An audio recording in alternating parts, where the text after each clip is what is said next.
Este canal fue creado principalmente para personas invidentes, débiles visuales y todos los que quieren disfrutar de un libro y no tienen tiempo para leerlo, pero sí para escucharlo. Todos los derechos son del autor. Oscuros, la primera maldición de Lauren Kate. Capítulo 6. Contratiempos. En Viena lloviznaba. Las cortinas de niebla que envolvían la ciudad permitieron que Daniel y los proscritos se posaran sin ser vistos en el alero de un edificio enorme, antes de que hubiera anochecido del todo. Lo primero que Lucy vio fue la espléndida cúpula verde de cobre que brillaba entre la niebla. Daniel se posó delante de ella, en una parte inclinada del tejado de cobre repleta de charcos y circundada por una corta balaustrada de mármol.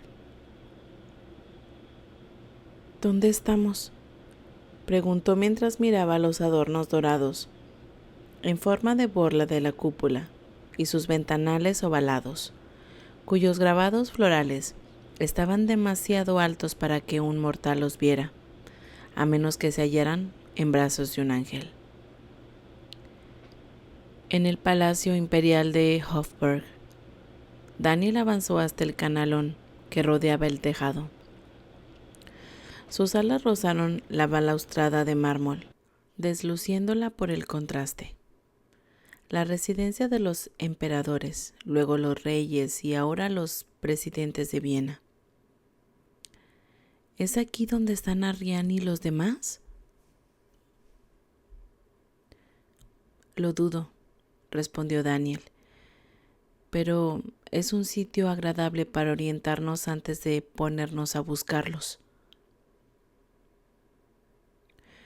Una laberíntica retícula de edificios anexos se extendía por debajo de la cúpula para completar el palacio.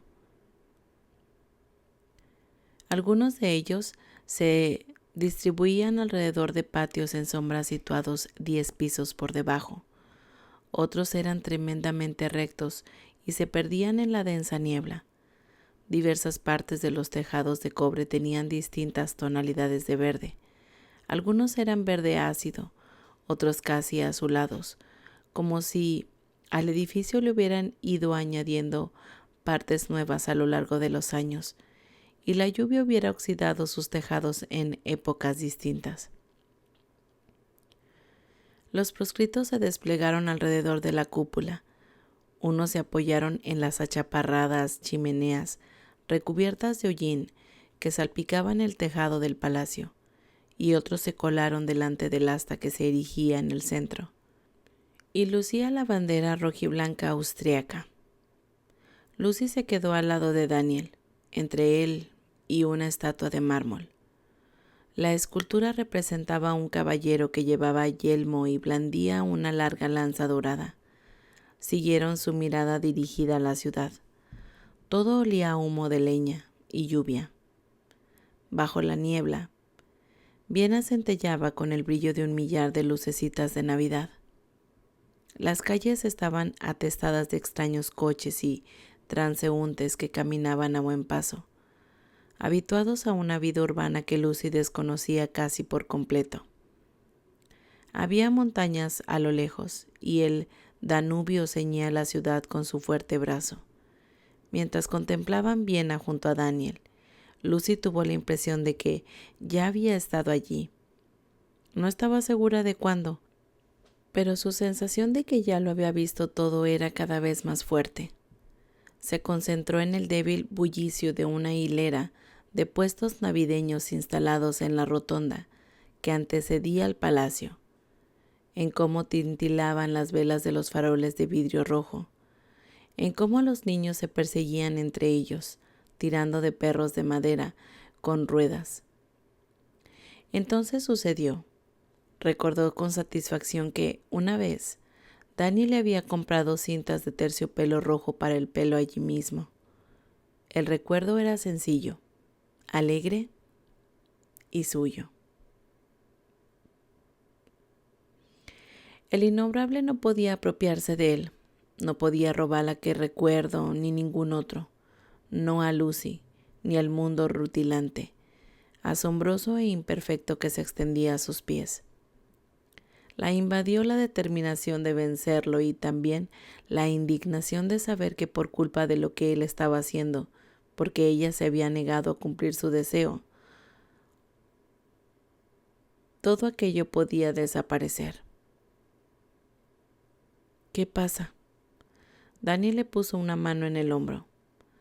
Lucy no quiso decírselo, no quería que supiera que cada vez que pensaba en el innombrable, se enfurecía consigo misma.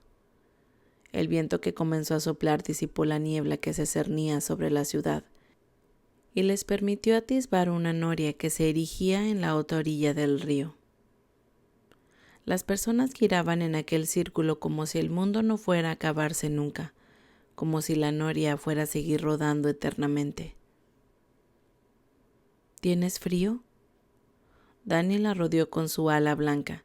De algún modo, su peso sobrenatural le pareció opresivo al recordar que sus limitaciones mortales y la preocupación de Daniel por ellas los estaban retrasando.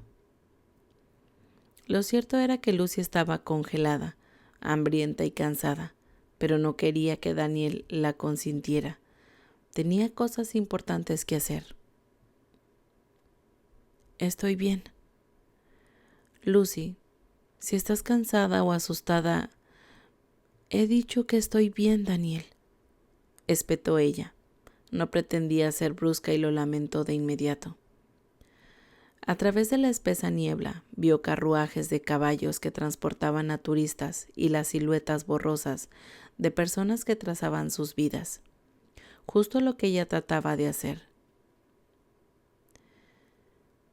¿Me he quejado mucho desde que salimos de Espada y Cruz?, preguntó. No, has estado increíble.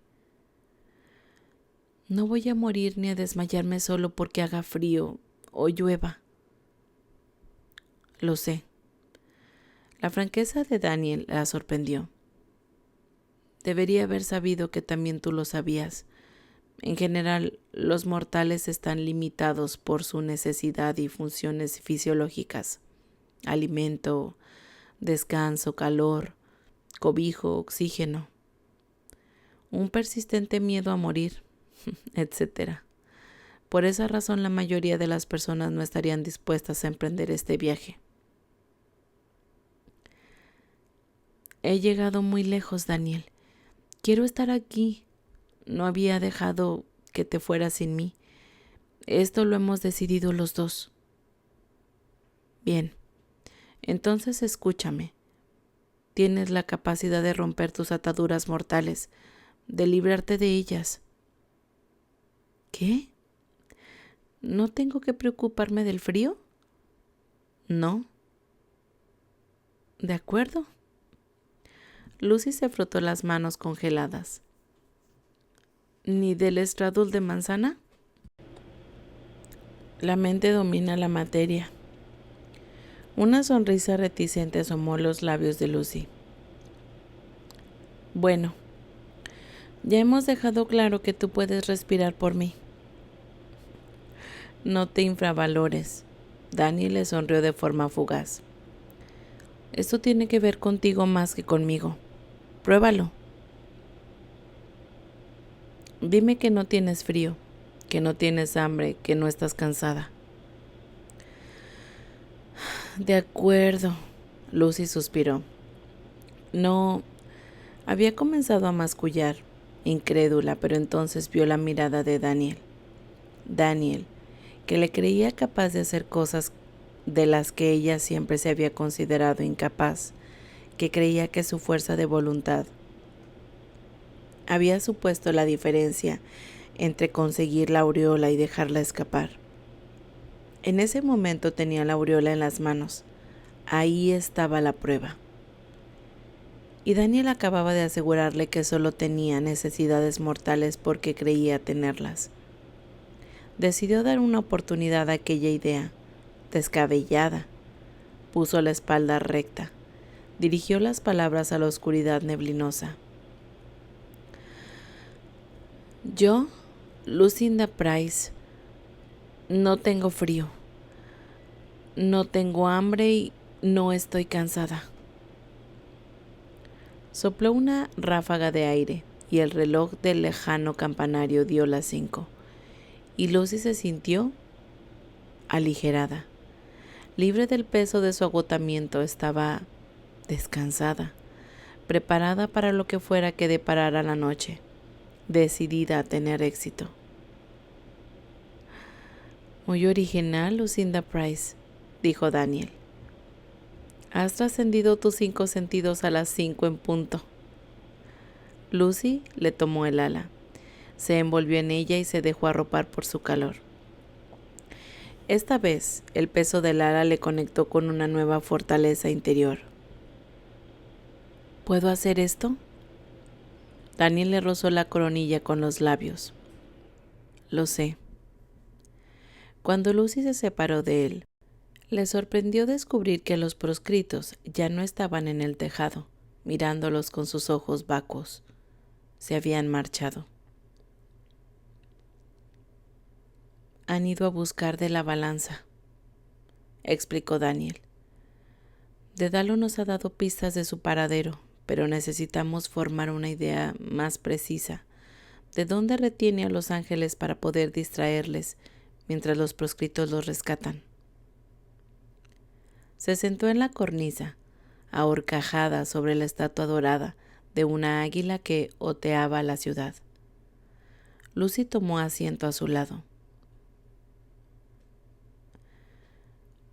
No deberíamos tardar mucho, dependiendo de lo lejos que estén.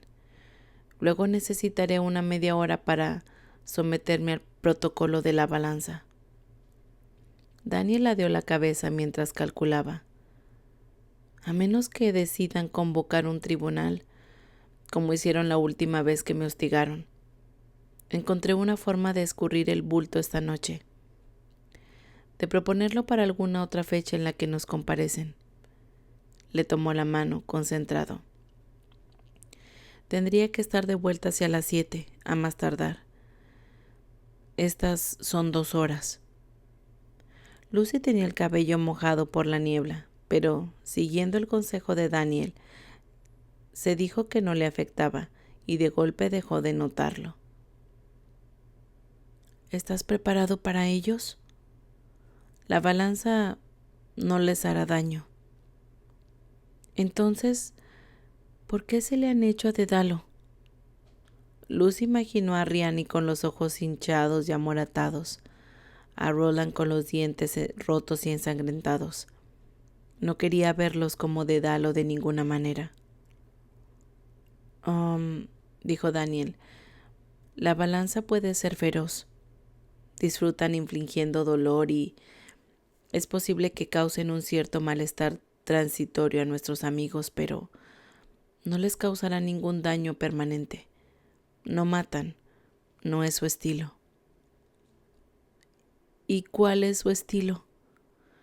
Lucy cruzó las piernas en el duro tejado mojado.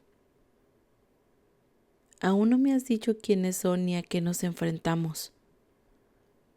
La balanza se creó después de la caída. Son un reducido grupo de ángeles menores. Fueron los primeros en votar y tomaron partido por el trono. ¿Hubo una votación?, preguntó Lucy. Sin estar segura de haber oído bien, aquello parecía más propio de una elección que del cielo. Después del cisma que dividió el cielo, todos tuvimos que elegir una banda.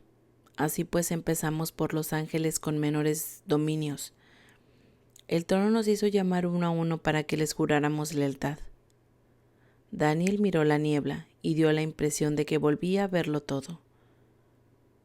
Se tardó una eternidad en llamar a los ángeles, de los más humildes a los más poderosos. Probablemente el mismo tiempo que Roma tardó en nacer y caer, pero la votación no había terminado cuando Daniel respiró de forma entrecortada. ¿Cuándo qué? Cuando sucedió una cosa que hizo que el trono perdiera la fe en la hueste de ángeles. Para entonces Lucy ya sabía que, cuando Daniel no terminaba las frases, no era porque no confiara en ella, ni porque ella no fuera a entenderlo, sino porque, pese a todas las cosas que Lucy había visto y aprendido, todavía era demasiado pronto para que supiera la verdad. Así pues, pese a sus grandes ganas de hacerlo, no le preguntó qué había inducido al trono a interrumpir la votación, cuando sus ángeles más poderosos todavía no se habían definido. Dejó que Daniel volviera a hablar cuando estuvieron listos. El cielo expulsó a todos los ángeles que no se habían aliado con él. ¿Recuerdas que te dije que hubo unos cuantos ángeles que no llegaron a elegir? Eran los últimos en votar, los más poderosos, después de la caída. El cielo se quedó sin mayoría de los arcángeles. Daniel cerró los ojos. La balanza, que había tenido la suerte de poder votar, llenó ese vacío. Entonces, ¿cómo la balanza fue la primera en jurar lealtad al cielo?, dijo Lucy. Creyeron que los correspondería mayor honor a los demás. Daniel terminó la frase por ella. Desde entonces afirman que sirven al cielo velando por el orden de la tierra, pero es un cargo inventado por ellos, no dispuesto por el cielo, con la ausencia de arcángeles después de la caída. La balanza se aprovechó del vacío de poder. Se arrogaron un papel y convencieron al trono de su importancia. ¿Presionaron a Dios? Más o menos. Prometieron conseguir que los caídos volvieran al cielo, reunir a los ángeles que se habían extraviado, devolverlos al redil. No pasaron varios milenios animándonos a aliarnos con el bando correcto, pero en algún momento dejaron de intentar convencernos. Ahora mayormente solo intentan controlarnos. Su cólera se reflejó en la dureza de su mirada, y Lucy se preguntó qué podía hacer tan malo en el cielo para que él perseverara en su exilio voluntario. ¿No era la paz del cielo preferible a su situación actual, con todos a la espera de que se decidiera? Daniel se rió con amargura. Pero los ángeles que han regresado al cielo no han necesitado la ayuda de la balanza para hacerlo. Pregunta a Gabe o a Ariani. La balanza es una payasada. Aún así han tenido éxito solamente 1 o 2 veces. ¿Pero no contigo?, preguntó Lucy. Tú no has tomado partido. Por eso te persiguen, ¿no? Un tranvía atestado de pasajeros entró en la rotonda y dobló por una callejuela. Llevan años persiguiéndome, explicó Daniel, sembrando mentiras, inventando escándalos. Pero tú sigues sin jurar lealtad al trono. ¿Por qué? Ya te lo he dicho. No es tan sencillo, respondió Daniel. Pero es evidente que no vas a aliarte con el innombrable. Sí, pero no puedo explicar milenios de discusiones en unos pocos minutos. Hay factores fuera de mi control que complican la situación. Daniel volvió a apartar los ojos, contempló la ciudad y después se miró las manos. Y es un insulto que te pidan que elijas. Es un insulto que tu creador te exija que reduzcas la inmensidad de tu amor a un mero gesto durante una votación. Suspiró. No sé, quizás soy demasiado sincero. No, comenzó a decir Lucy. En fin, la balanza son los burócratas celestiales. Yo los imagino como directores de instituto rellenando impresos y castigando infracciones de poca importancia, a normas en las que nadie cree o tiene interés. Todo en nombre de la mortalidad. Una vez más, Lucy contempló la ciudad que se estaba rebujando en un montón de oscuridad. Pensó en el director con halitosis de Dover, cuyo nombre no recordaba, quien nunca había tenido interés en su versión de la historia, quien había firmado su expulsión después del incendio que mató a Trevor. Yo me he encontrado con gente así. Tú y todos. La balanza se obstina en hacer cumplir normas frívolas que se han inventado y consideran justas. No nos caen bien a ninguno, pero por desgracia el trono les ha dado autoridad para que nos vigilen, para que nos detengan sin motivo, para que nos juzguen y nos condenen. Lucy volvió a estremecerse y esa vez no fue de frío. ¿Y crees que tienen a Rhiannon, a Roland y a Annabel? ¿Por qué retenerlos? Daniel suspiró. Sé que tienen a Rhiannon, a Roland y a Annabel. Su odio no les deja ver que retrasaron beneficio al innombrable. Tragó saliva. Lo que más miedo me da es que también tengan la reliquia. A lo lejos 4 pares de alas deslúcidas aparecieron en la niebla, proscritos. Cuando se acercaron al tejado del palacio, Lucy y Daniel se levantaron para ir a su encuentro. Los proscritos se posaron al lado de Lucy y sus alas crujieron como sombrillas de papel al plegarse. Tenían los rostros impasibles. Nada en su actitud daba a entender que su viaje hubiera tenido éxito. ¿Y bien?, preguntó Daniel. La balanza se ha instalado junto al río, anunció Vincent, al tiempo que señalaba con la dirección de la noria.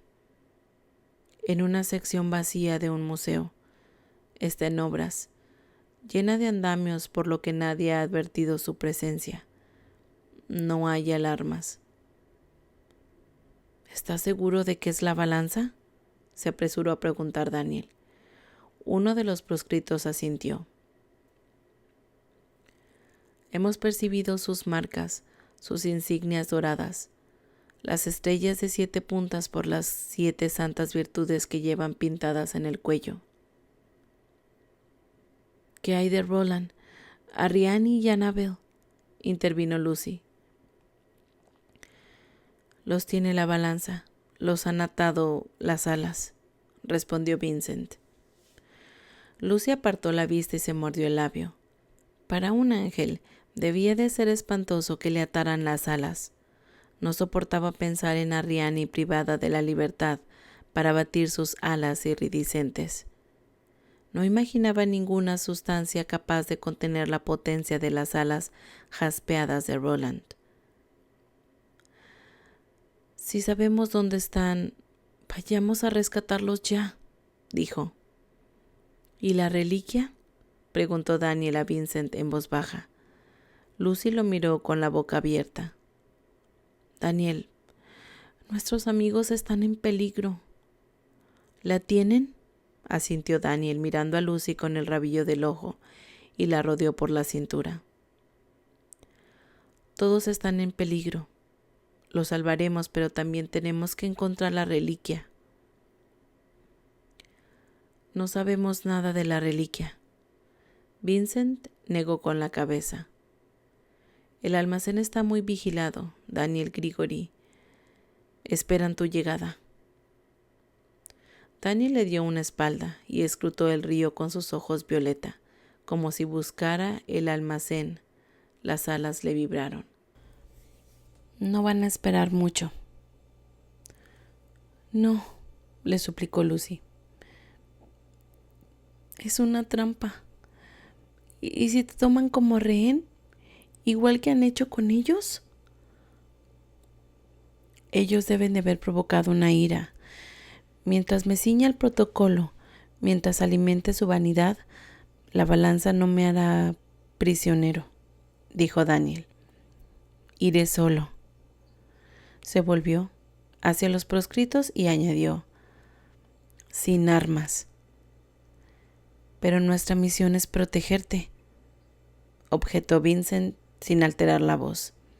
Te seguiremos a distancia y... No. Daniel alzó la mano para interrumpirle. Ustedes tomarán el tejado del almacén. ¿Han percibido a alguien, algún ángel de la balanza allí? Vincent asintió. A alguno. La mayoría están cerca de la entrada. Bien, asintió Daniel. Utilizaré esos métodos contra ellos. En cuanto llame a su puerta, la balanza se entretendrá identificándome, cachándome por si llevo algo de contrabando. Cualquier cosa que pueda hacer pasar por ilegal. Mientras los distraigo cerca de la entrada, los proscritos tomarán el tejado y liberarán a Roland, a Ariane y a Annabel. Y si los encuentran, a un miembro de la balanza, de forma simultánea los proscritos abrieron sus gabardinas para enseñarles los carcaj de flechas estelares romas y los arcos compactos que llevaban ocultos en ellas. No podemos matarlos, les advirtió Daniel. Por favor, Daniel Grigori, le suplicó Vincent. Todos estaremos mejor sin ellos. No solo los llaman la balanza por su obsesión con las normas, también son necesarios como contrapeso al ejército de el innombrable. Tienen suficientes reflejos para esquivar sus capas. Solo necesitamos retrasarlos y para eso bastará con una amenaza. ¿Pero ellos quieren retrasarte a ti?, replicó Vincent. Tanto retraso conducirá al olvido. Lucy estaba a punto de preguntar dónde encajaba ella en aquel plan cuando Daniel la abrazó. Necesito que te quedes aquí para vigilar la reliquia. Ambos miraron la aureola apoyada en la base de la estatua del caballero. Estaba perlada de lluvia. Por favor, no protestes. No podemos dejar que la balanza se acerque a la aureola. Tú y ella estarán más seguras aquí. Oleana se quedará para protegerte. Lucy miró a los proscritos, que clavó en ella sus impenetrables ojos grises. Está bien. Me quedaré. Esperemos que no tengan la segunda reliquia, dijo Daniel, mientras echaba las alas hacia atrás. En cuanto hayamos liberado a los ángeles, pensaremos en cómo encontrarla. Lucy apretó los puños, cerró los ojos y besó a Daniel, mientras lo abrazaba estrechamente. Él alzó el vuelo un segundo después, y sus regias alas fueron empequeñeciéndose conforme se adentraba en la noche, acompañado de los 3 proscritos. Pronto, todos parecieron meras motas de polvo entre las nubes. Oleana no se había movido. Parecía una versión con gabardina de cualquiera de las estatuas del tejado. Estaba vuelta hacia Lucy, cruzada de brazos y con el pelo rubio de la frente tan tirante por la coleta que parecía que fuera a quebrársele. Cuando introdujo la mano en la gabardina, el aire se impregnó de un penetrante olor a serrín. Cuando sacó una flecha estelar y la colocó en el arco, Lucy retrocedió varios pasos. No tengas miedo, Lucinda Price, dijo Oleana. Solo quiero estar preparada por si aparece un enemigo. Lucy trató de no imaginar a qué enemigo se refería la chica rubia. Volvió a sentarse en el tejado y se cobijó del viento, detrás de la estatua del caballero de la lanza dorada. Más por hábito que por necesidad. Cambió de postura para seguir viendo el reloj dorado del alto campanario de ladrillo marrón. Las 5:30. Iba a contar los minutos hasta que Daniel y los proscritos regresaran. ¿Quieres sentarte?, preguntó Oleana. que estaba justo detrás de ella con la flecha lista. Prefiero vigilar de pie. Sí, mejor vigila de pie que esperar sentada, masculló Lucy. Abajo sonó una sirena. Un coche patrulla circulaba por una rotonda a toda velocidad. Cuando se alejó y el ruido cesó, Lucy no supo cómo llenar el silencio. Miró el reloj con los ojos entrecerrados, como si con eso pudiera ver a través de la niebla. ¿Había llegado Daniel ya al almacén?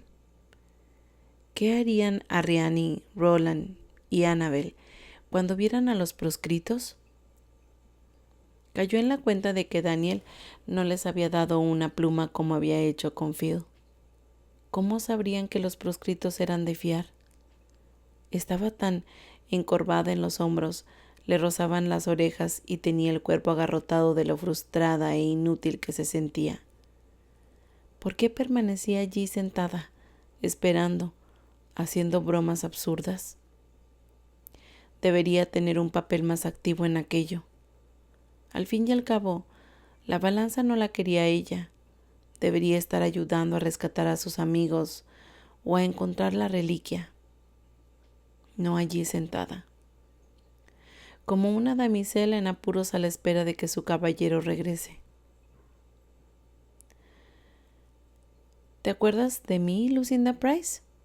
La proscrita habló con voz tan baja que Lucy apenas lo oyó. ¿Por qué de repente los proscritos se han dirigido a nosotros por nuestro nombre completo? Al volverse, Lucy vio que la chica tenía la cabeza inclinada hacia ella y el arco apoyado en el hombro. Es una muestra de respeto, Lucinda Price. Ahora son nuestros aliados, tú y Daniel Grigori. ¿Te acuerdas de mí? Lucy pensó un momento. ¿Estabas con los proscritos que lucharon contra los ángeles en el patio de mis padres? No. Lo siento. Lucy se encogió de hombros. No recuerdo nada de mi pasado. ¿Nos conocemos? La proscrita alzó la cabeza solo un poco. Antes nos conocíamos. ¿Cuándo? La chica se encogió de hombros con delicadeza y Lucy advirtió que era bonita. Solo antes. Es difícil de explicar.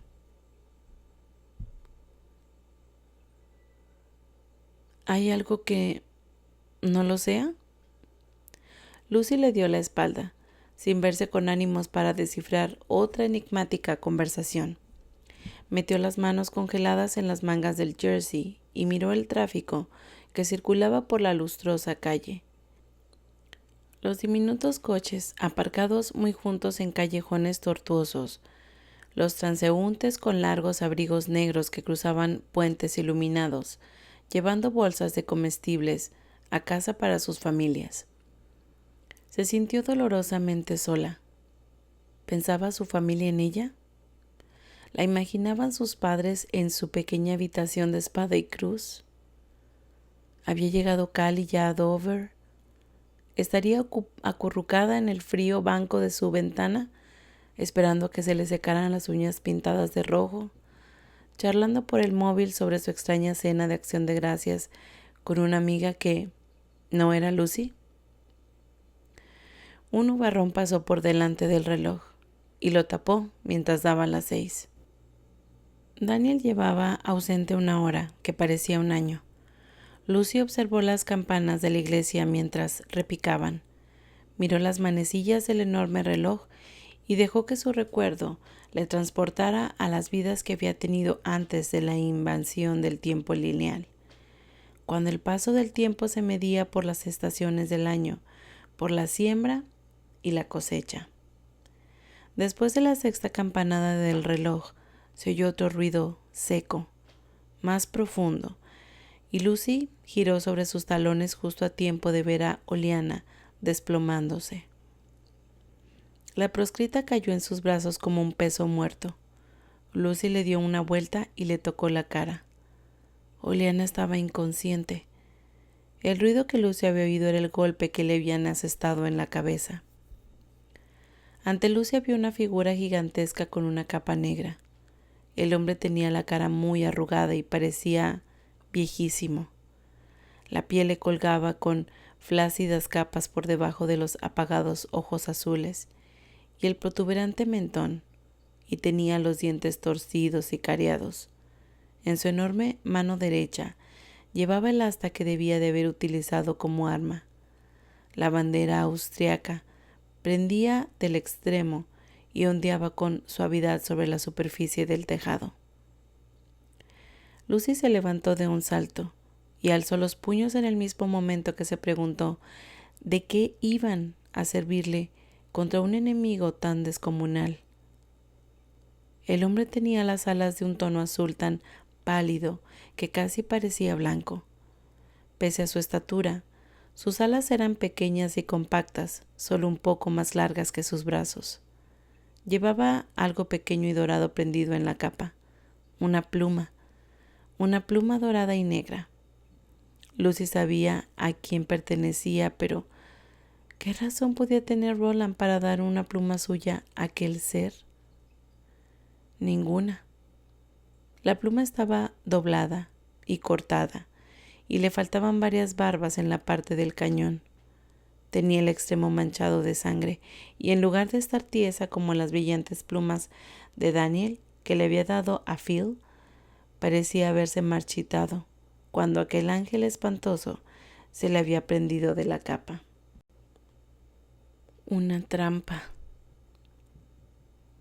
¿Quién eres?, preguntó Lucy mientras caía de rodillas. ¿Qué quieres? Tenme respeto. El ángel se le crispó la garganta como si tuviera intención de gritarle, pero la débil voz le tembló. Gánate mi respeto, dijo Lucy, y te lo tendré.